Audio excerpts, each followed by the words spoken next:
Hello everyone, and welcome back to XCOM Enemy Unknown. This is Bith, and I'm going to be continuing my kind of tutorial series. The first video started off with base creation and the first mission that you're going to undertake. And then after the mission we came back, had some information screens, and now we're back in the actual base. So here's the actual base that we have. Here's your command center. Here's the situation room, which you can't go to yet. Got your barracks over here. You can kind of click on these and zoom in. Commander to the research labs. This is our hangar up here. This is our base that we can build stuff on. Looks like I have a lot of steam over here. One of the first things that you're going to do after your original first mission is you're going to have to go to the research lab and set a research project. You'll get a little cutscene that tells you about some stuff. And then you're going to start a project. These are going to be your 3 projects when you get back from your first mission. If you're really careless and destroy your fragments, you won't even be able to do these researches. Even so, I've basically taken to getting Xenobiology first anyway, because getting the ability to capture aliens early has been really nice. It lets you, if you capture live aliens, you get basically research credits, depending on which alien you capture. If you capture a sectoid alive and you interrogate him, you get a research credit towards beam technology. So any of your laser weapons that you're researching are basically going to research about twice as fast, I think. I'm not exactly sure if it's exactly twice or anything like that, but it substantially increases your research speed, which is good. So going from like 20 turns or 20 days down to like 8 days or something like that, 10 days. Weapon fragments is a pretty good one. Weapon fragments is what will lead to laser weapons, in fact. The first thing you get when you do weapon fragments is a scope, which will increase your soldiers' accuracy by 10, and your foundry can upgrade the scope to be better later on by adding crit and stuff like that.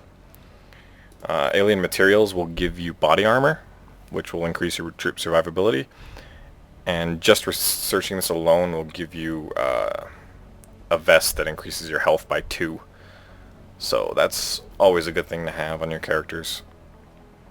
So I'm just going to start with Xenobiology. Commander, I realize our troops have to put their own survival first, but... Ignore her. Now we go to Engineering. Engineering is a rather important section. This is where you build all of your stuff. You have unlimited standard munitions, so you don't have to, like the original game, you don't have to buy rifles and then rifle magazines and standard grenades and all that stuff. That's just basically unlimited supply. But here is where you build anything that's not basically standard kit for your soldiers.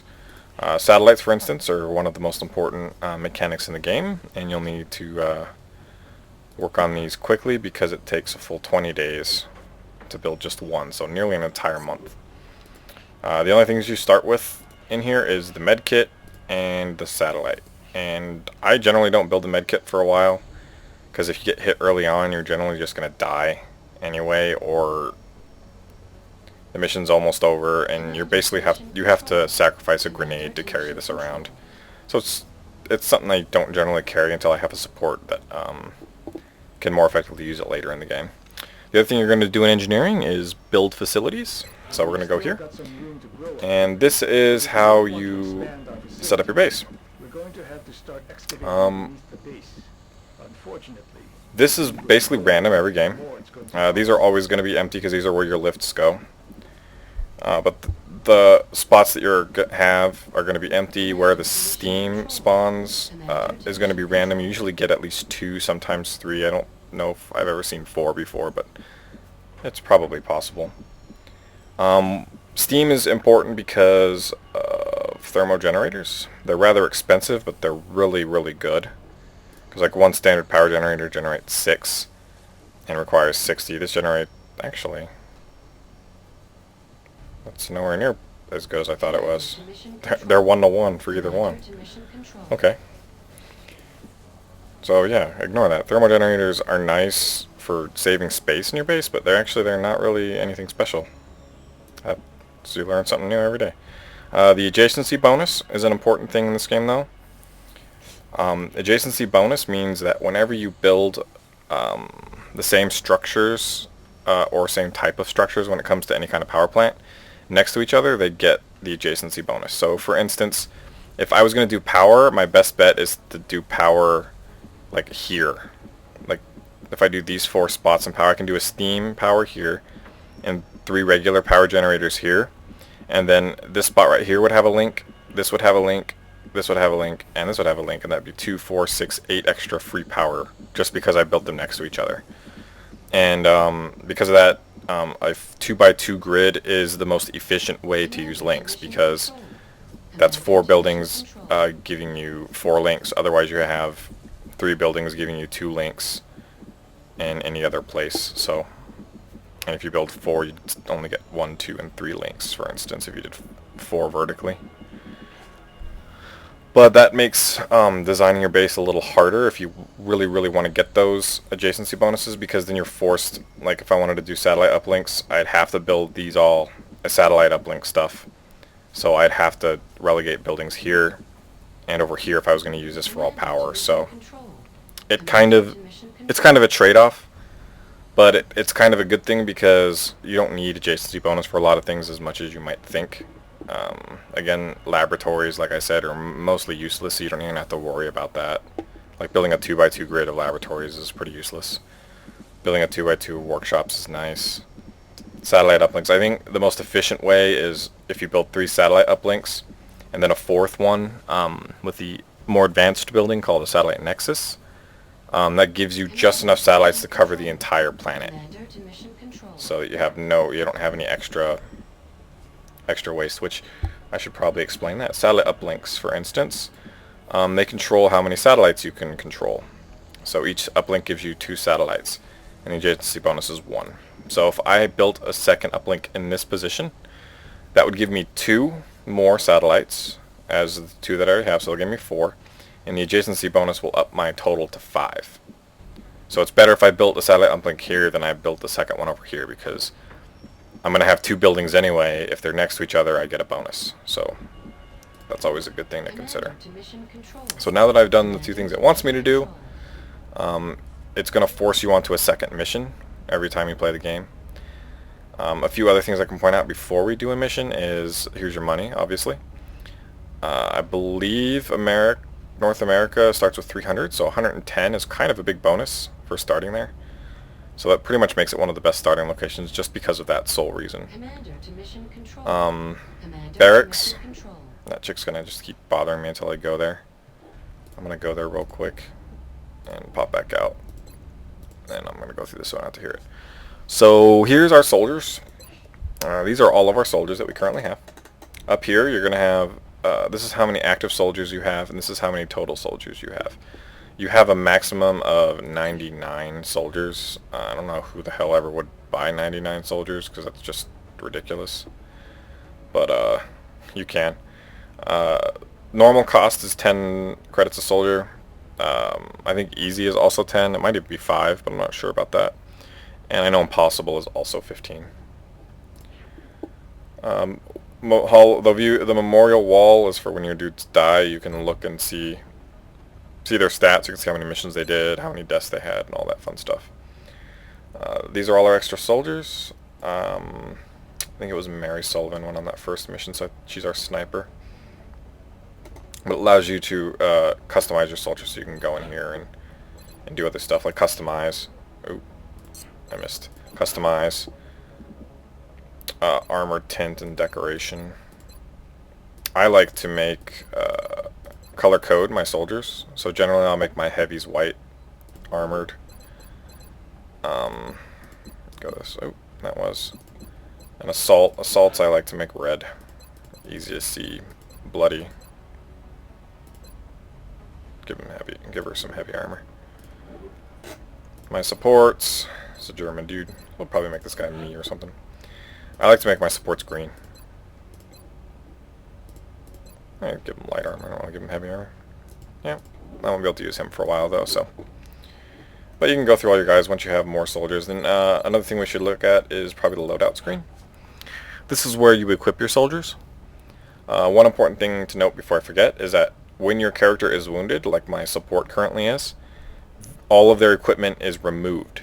So you don't have to go in and manually remove him. So if you just build 6 armor vests for your characters, six different body armors, and when one of your guys is wounded and you have to bring a new guy in for your full team of 6, you don't have to go unequip the armor and then re-equip it to the new guy. You can just equip the armor because they already took it off.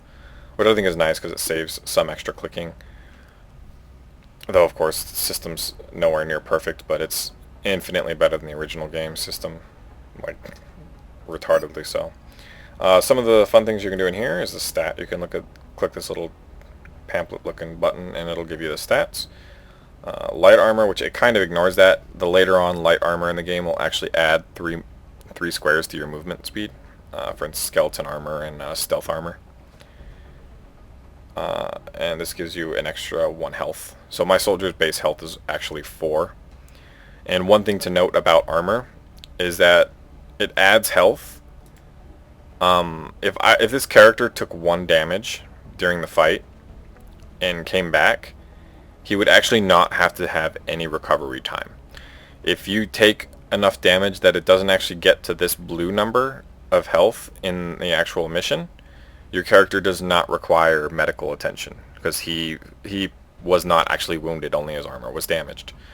I'm not quite sure why they didn't actually separate armor or at least color code the health pips, like giving the armor sections of your pips different color shading. I'm not sure why they did that.